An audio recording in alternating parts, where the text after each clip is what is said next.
Welcome to the world's most weird animals, where nature feels like science fiction. Some animals look so strange. You might think they're not real. First, meet the blobfish, famous for its droopy, sad-looking face. Next is the axolotl, a smiling salamander that never grows up. It can regrow its arms, legs, and even parts of its heart. Now meet the eye, a lemur with a long, creepy finger. It uses that finger to tap trees and find insects inside. The proboscis monkey stands out with its huge, unusual nose. Then there's the shoebill stork, famous for its intense, scary stare.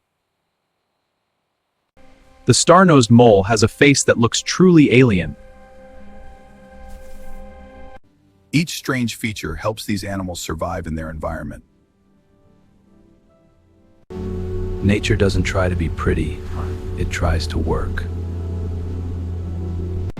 And that's why nature never stops surprising us.